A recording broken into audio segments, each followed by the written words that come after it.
Police Squad in color.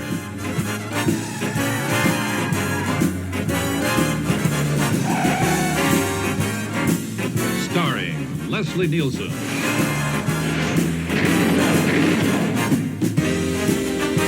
Also starring Alan North. And Rex Hamilton as Abraham Lincoln. Tonight's special guest star, Florence Henderson.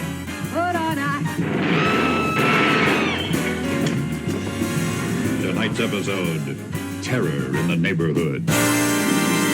Welcome to From the Files of Police Squad in Color. I'm your host, Mike White. Joining me, of course, is Mr. Chris Dashew. Gesundheit. And with us, of course, is Mr. Mark Begley. More than anything, schnooky lumps. On this episode, we are talking about the third episode of Police Squad, Rendezvous at Big Gulch, which was aired July 1st, 1982, several months after the fourth and fifth episode aired, even after not before the sixth. This one, yeah, it feels confusing. It's like Christopher Nolan released these episodes. Oh, is that what this is like? Is that what this is like? Sure, yeah. Well, this storyline takes place over a month, and this one's over a week, and this one's over a day. Good luck figuring it out. Fuck you. Burned him all the way to the ground. You know, I was watching this episode this afternoon.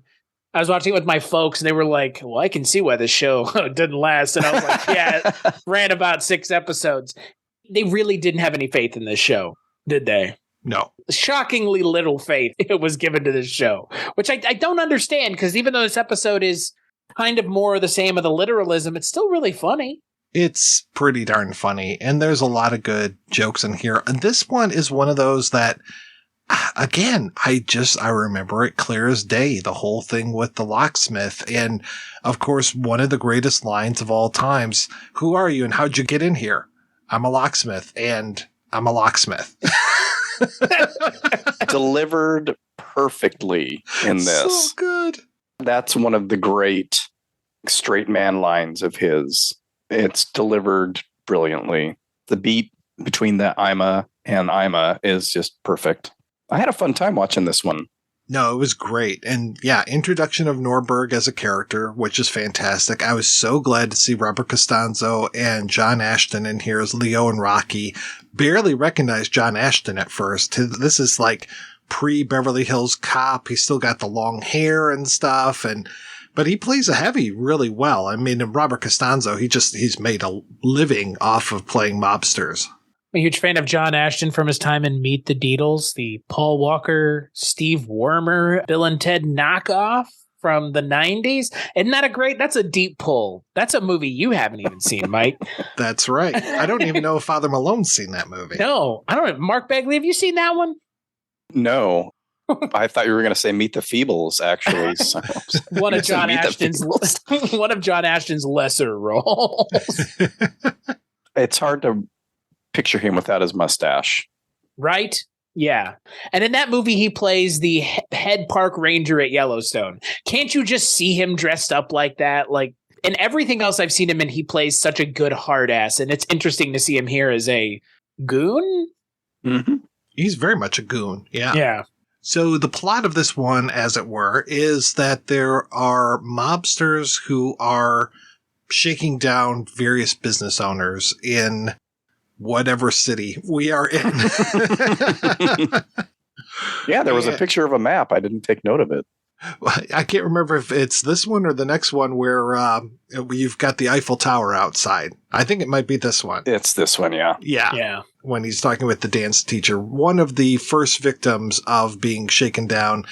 Great, great joke here of the dance teacher telling the little girls, do what I do, follow me.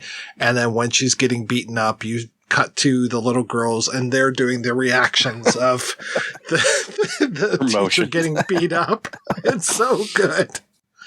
So Frank and Nordberg have to go undercover as locksmiths.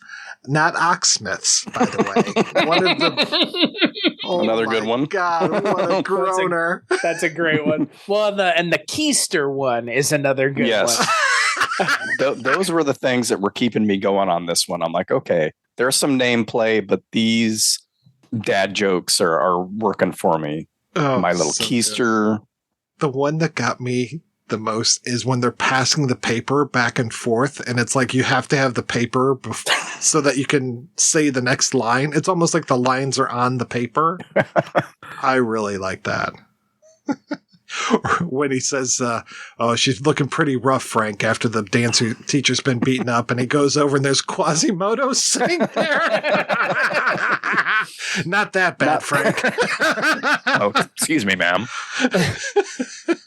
Similarly to the last episode, they take a lot of it literal again. It's a lot of literalism. Again, I think it works for the most part. I don't know. I'm feeling like having, watched 3 episodes of the show now, I feel like I can tell when they're going to have the joke, right? Mm-hmm. It's like, da-da-da-da-da-da-da, and that's the joke. And then they cut away, or then somebody, and it's like, all right, I appreciate that. I think the jokes that worked for me in this episode are less of the literalism jokes and more of the wordplay and the sight gags, because the sight gag with the keys does work every time they do it. Yeah. Which I would think it would stop working after a while. Probably the 3rd time, because I think they do it 3 times at least. That's the comedy rule. Yeah. Yeah. It works for me, but it's like the literalism is a little much. Put a tail on her. Yeah. You know where that's going as soon as he says it. But you don't actually get to see her with the tail on, correct? That's true. Yeah. Okay. They don't follow through. Right.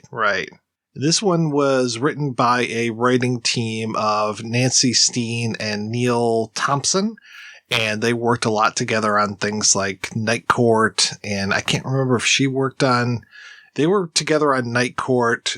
She worked on things like Mork and Mindy. She worked also on Hot Shots Part 2. She actually has more writing credits than her partner, I think. And then he was more about Night Court. But this is one of their early stuff. And then Pat Proft is also on here. Pat Proft has done a ton of stuff. I tried to speak with him a few months ago about Real Genius. So he had his own writing partner, Neil Israel, but this one is Proft on his own. I think it works for the most part. I mean, we're kind of just going through all of the generic setups for a cop show. I mean, but the cop show that it's parroting, it was a lot of these kinds of, go undercover, go fix stop a fight from being fixed, like we saw in the last episode. It's drawing on the actual cases from the show. For the most part, it works. I don't know. It is hard to really comment on whether or not the show would have worked, because in a lot of ways, the show kind of doesn't work.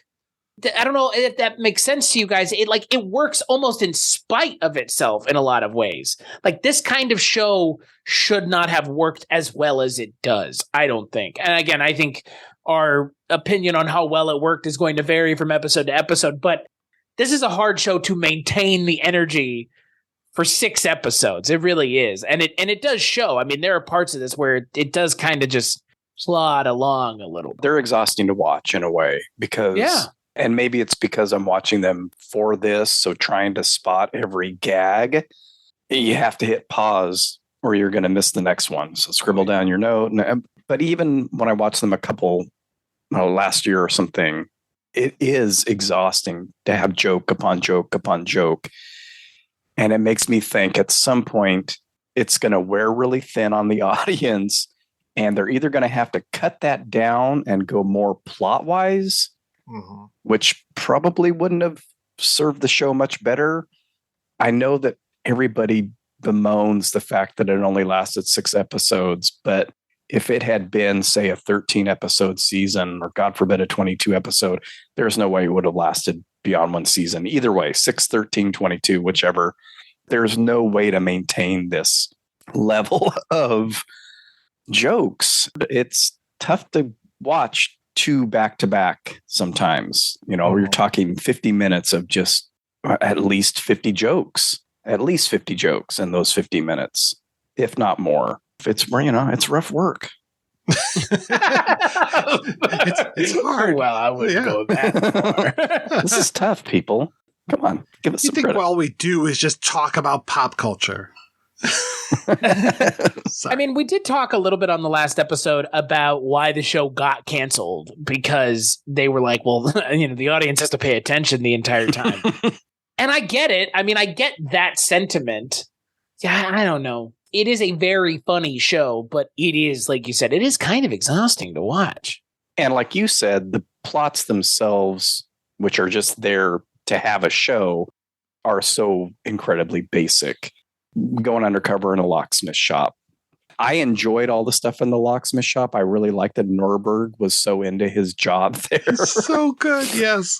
We just got a big order on deadbolts.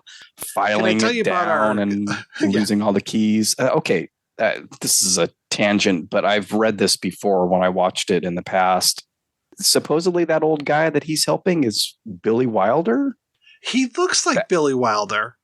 Yeah, but when he pulls his hat off, he has too much hair. So I was like, is that really? Because he was pretty much bald on top from my memory of seeing pictures of him. Yeah. So I don't know. Again, it's IMDb, so he's similar looking, but I don't know. It cannot be trusted. Yeah. Yeah. I love the sign, the stack of them in the back, the keys, and then the Francis Scott keys and the turkeys and the honkies. Honkies is the best one. And then later on, you see a little bit wider shot, and there's a pot roast after the turkeys. And the continually raining stream of keys that Nordberg shot into the ceiling. Closes the door or something. Those keys just boom. It's a funny gag. It ends up really working. I like when they get shot at and then they duck when the rock comes through the window. Duck! The subversiveness of the show, I think, is what really works. And obviously, Leslie Nielsen's performance. He's just such a good straight man.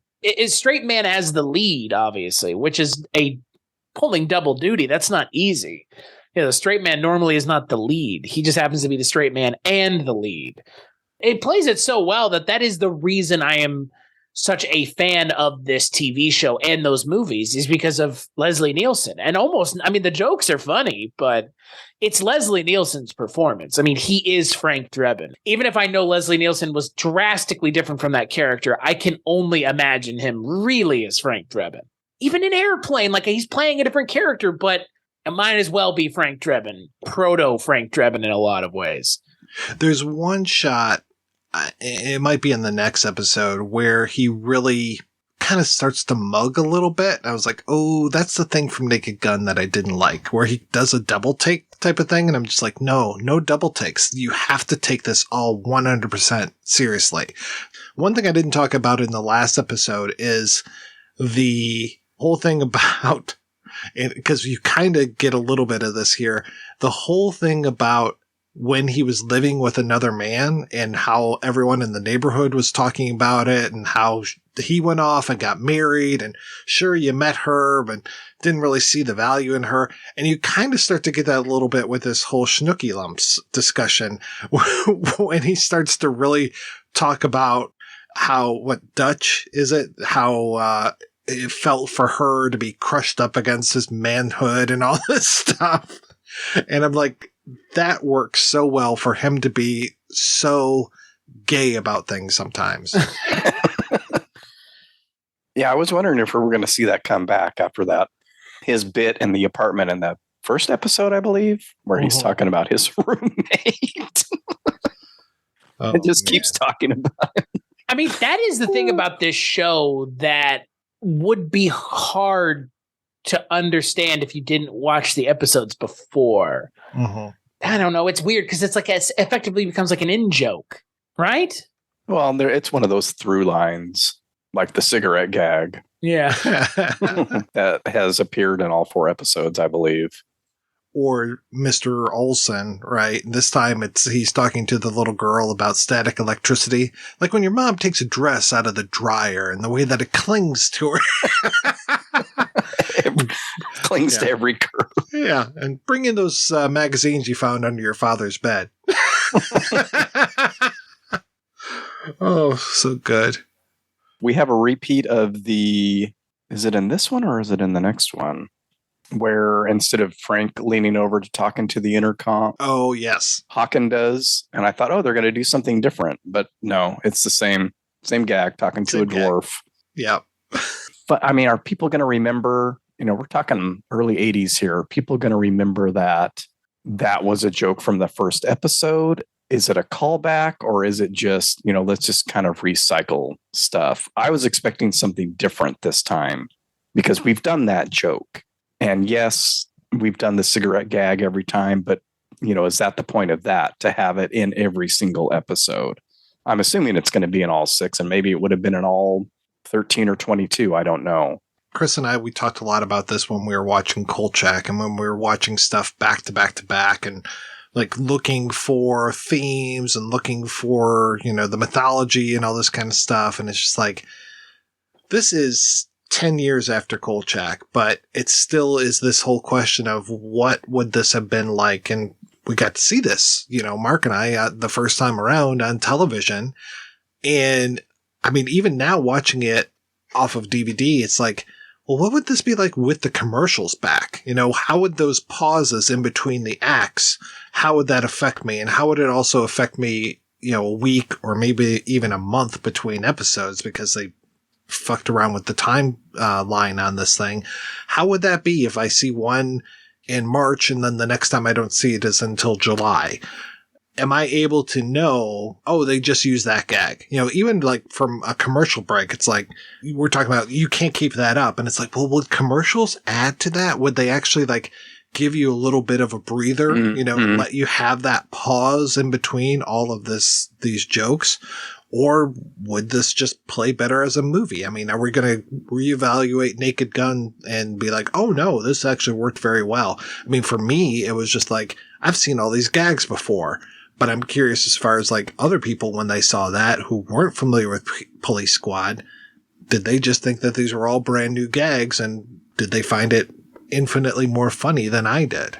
It's kind of like another show that has this kind of weird pre-show existence. Ted Lasso had a whole YouTube like commercial NBC Sports thing where he was the character, and they have a lot of the gags from those in that first episode of the show.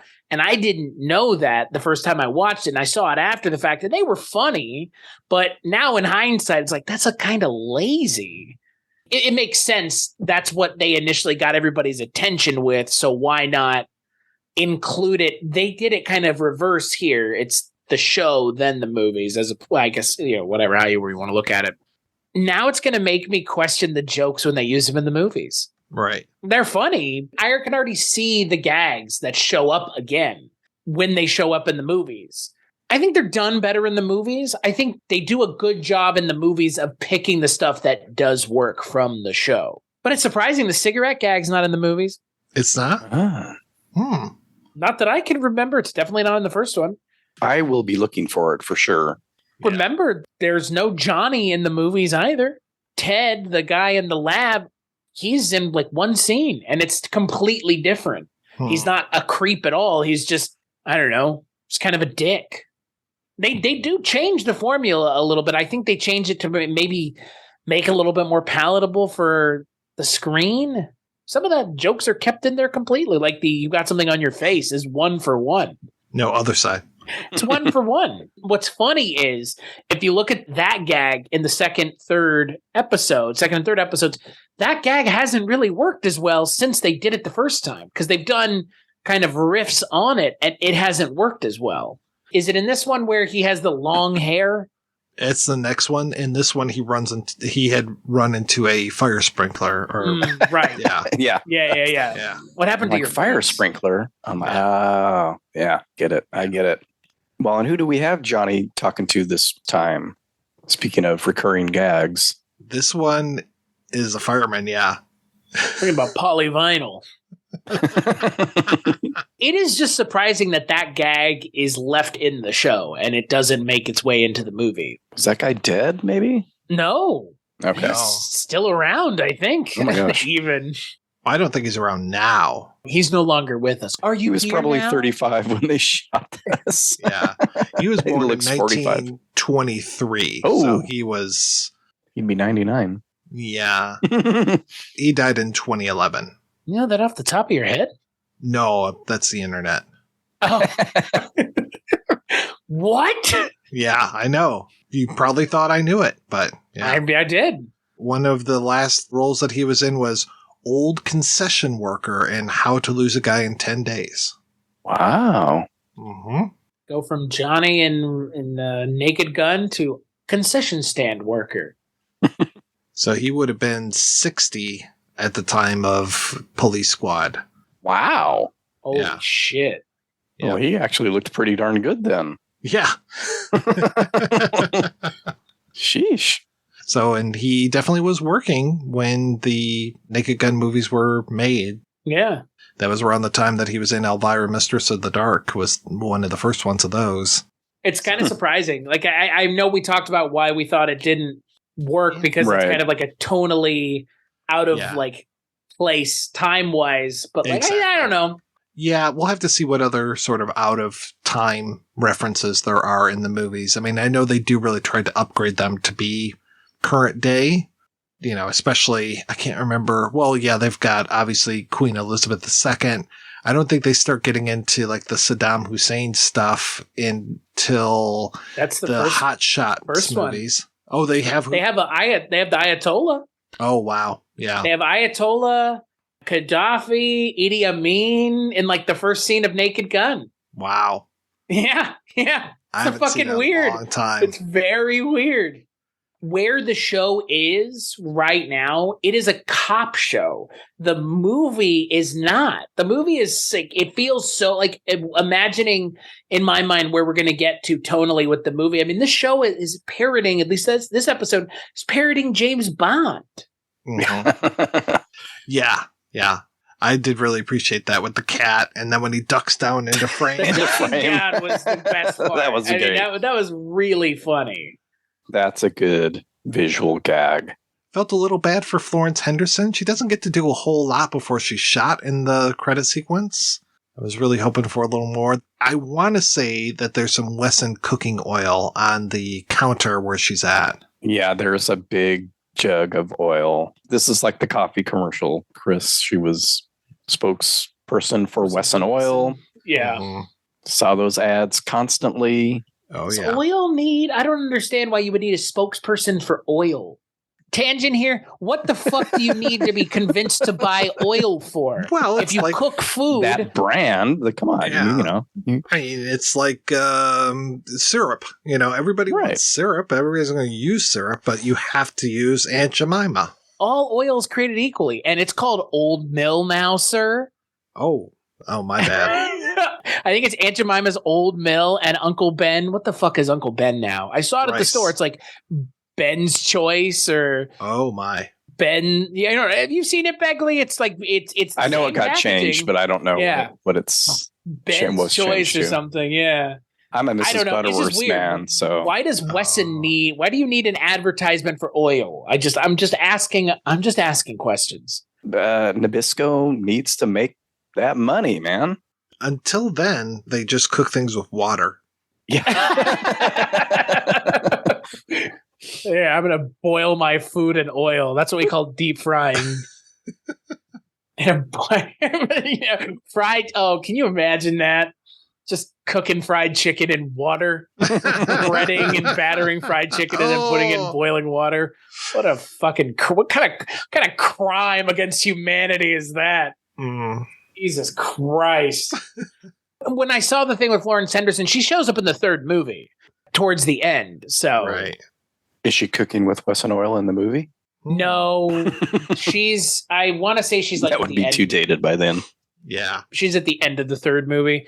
Third movie has to do with like blowing up the Academy Awards. So there's a bunch of cameos at Right. the Academy at the end, and I think she's one of them. It's Well, she's of that celebrity type like Weird Al Yankovic, even to the point where he used her in the Amish Paradise video. right. She just has that cachet as like Mrs. Brady, and she's supposed to be so squeaky clean. So when she shows up in other things like that, it's like just kind of funny that she's such a almost like a Z-list celebrity, but she's not. You know, she's pretty darn talented, and she really knows how to play with that image and, shows up in funny things and is able to take the joke. I mean, it's essentially the Barbara Billingsley joke from Airplane, isn't it? Yeah. Oh, yeah. 100%. Oh, I speak jive. It's like, it's double funny because it's a white woman saying it, but also... It's the Beaver's mom. Yeah, it's the Beaver's mom. I like how they were trying to get all of the other Leave It to Beaver actors to be in their projects. I think they said they got stood up by Eddie Haskell. As you do. Yeah. Tony Dow is in Kentucky Fried Movie, I believe. Oh, really? Oh, wow. I think so. And I think he's playing the Beaver? Well, he was the brother. What was the brother's name? Oh, Wally. Wally, yeah. I think he's playing Wally in that. Okay. It's been a while since I watched it. I gotta look it up. Yeah, it's been a while. The last time I watched it, I just watched it for Fistful of Chopsticks. Catholic Schoolgirls in Trouble? Oh. I watch it for Catholic Schoolgirls in Trouble. I watch it also for Big Jim Slade. Oh, yeah. That's good. It's a fucking funny movie. Yeah. What did you guys think of the freeze frame at the end? This one was again, watch the coffee. Coffee, which sort of repeats a little bit of in the next one. Yeah, a little bit. This is the pouring of the coffee, though, this time, correct? Yeah. Right. Yeah. Which is the funnier of the two, I think. And yes, it is Tony Dow as Wally in the courtroom segment. Oh, also Forrest J. Ackerman was a jurist in that segment. I did not know that. There's a lot of people in that. I'm always surprised when I look at the list. There's actual actors in that. Bill Bixby and a whole bunch of people. And I'm sorry, it was a fistful of yen. For some reason, I always think it's fistful of chopsticks. I don't know. That might be a better title. Fistful of chopsticks. How many can you hold? Well, I mean, yen versus dollars, I suppose. But yeah. Yeah, right. Yeah, I guess that Evan C. Kim's so good in that. And then, it's Jack Baker as the guy who's listening to the Sex Record with Big Jim Slade. Jack Baker, who was Styx in Happy Days and also went into pornography and was amazing in New Wave Hookers. Well, there you go. Yes. 6 Degrees of Separation. Yes. I will mention A Fistful of Gyoza would be a pretty good title for a movie. But it's just about a guy who walks around handing people gyoza on the street from his fist. I would eat those. Yeah. Well, I hope not. I don't know. I like gyoza. I mean, I like gyoza too. Gyoza's pretty good. One of my other favorite gags is during the fight at the end when it's like, look out, he's got a knife. Look out, he's got a club. Look out, he's got a signed Picasso. And when he looks totally normal, and then there's that weird cut where he suddenly has all the makeup on to make him look like he's been in a fight. And then they cut again and it's all gone. I love it when the stuff disappears from scene to scene. That's one of their rules, like don't drag it on too long. It doesn't matter if it doesn't show up in the next scene. Screw continuity. Exactly. Well, and you mentioned Nordberg's introduction in this, and it goes to that out of order thing because he is sort of properly introduced here as one of the undercover detectives, and that's why he's in on this now. So when you watch the next episode and he's already there, and then I'm curious to watch the one that was actually produced 5th. Right. It's not so jarring. Like they don't stop and say, hey, here's Nordberg, new to the crew or whatever. It's just like, oh, he's here. He would have been there either way in whatever order you watched them in. And so, but it just struck me that like, oh, yes, they actually do kind of introduce him in this. Right. And either way, this was, he hadn't been in the first 2 episodes. And that's why I think last time I mentioned that, it seems like he's sort of the cousin or the orphan child that comes in to add some spice to the show, even though there were only 3 episodes in. We need somebody other than 2 straight men to flesh this out. Speaking of the Brady Bunch, who was the little cousin that showed up? Oliver. Yeah, Oliver. He's the cousin Oliver, Police Squad. I didn't realize what a career Peter Lupus had before this. And he kind of fits into this whole never playing comedy before type of thing. Like, I mean, yeah, he was in the Red Skelton Show, these kind of things. He was in Challenge of the Gladiator. He played Spartacus. He was in Goliath at the Conquest of Damascus, also playing Goliath. He played Hercules. This guy was built like a brick shithouse when he was younger. And then he moves into like Mission Impossible, and it's just like, okay, so he's playing some very serious roles for a long time. And then he comes to this, and he is a natural. Like you said, like his joy about being a locksmith and, selling these locks and telling people about their specials that they have. He is so into it, and he hits every single note. The only bad thing that happens in this is the way that he flinches when those gunshots go off. And I know that he's supposed to be standing totally still, but you can definitely see him flinch. And they're like, fuck it. We can't reset all those squibs. No take two. Yeah, it's pretty noticeable. I was like, oh my gosh, he totally flinched. Yeah. Well, he definitely has the face and the chin for all those roles you mentioned. Oh, yeah. Who was the guy that did Hercules like Steve in the 50s? Reeves? Yeah. I only know that because of the song. We could take an old Steve Reeves movie. Man, I swallowed that drink real fast to get back for that one. I'm going to put an image in the chat here. Are we seeing the cracks in the show yet? Oh, not for me. I'm very forgiving of this show, though. So you guys might be seeing cracks, but I'm all about this right now. I liked it more when I watched it this morning than I remember liking it when I went through the whole series previously. So I was having a good time with especially all the gags in the locksmith shop in particular. I think I enjoyed this much more than the second episode. So maybe not as much as the first, definitely more than the second. There is still literalism, but not as much, and not as much of the goofy name play.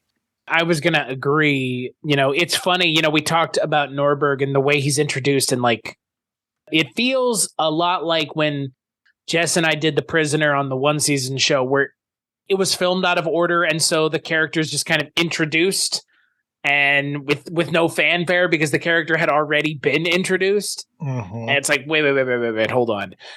That does kind of stick out, but I agree with you, Mark, and with you, Mike. Like, this show is still very good, but this episode is better than the second one. And the second episode's been the weakest one so far of the three. And even of the next one that we watch, I think.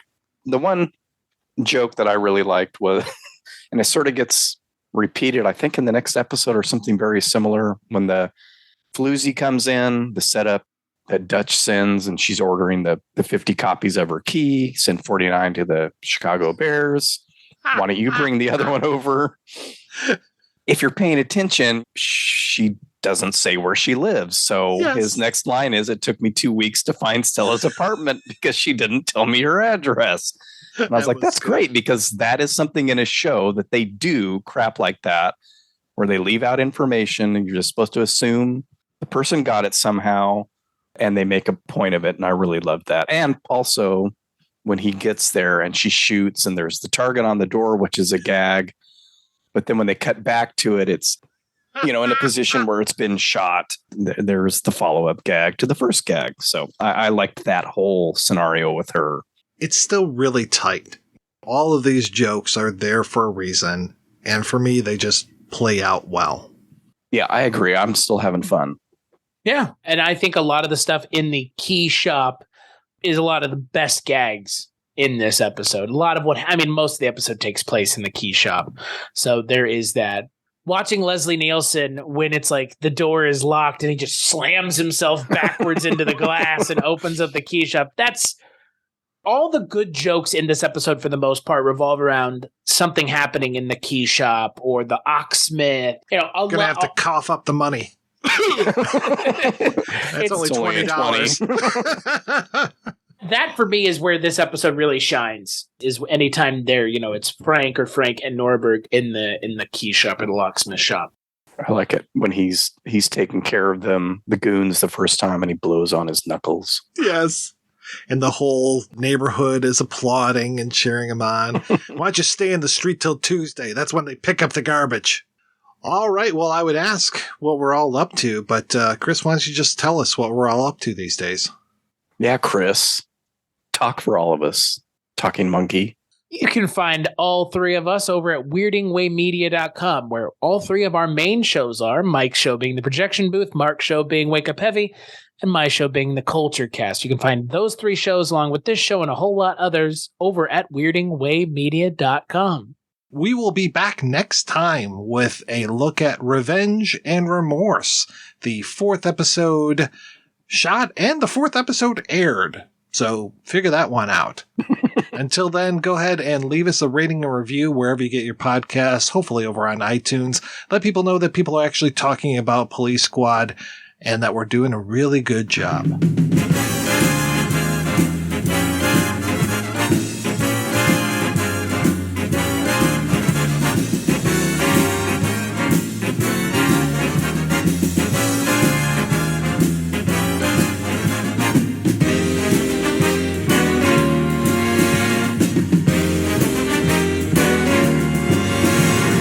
Tune in next week for another exciting story from the files of Police Squad.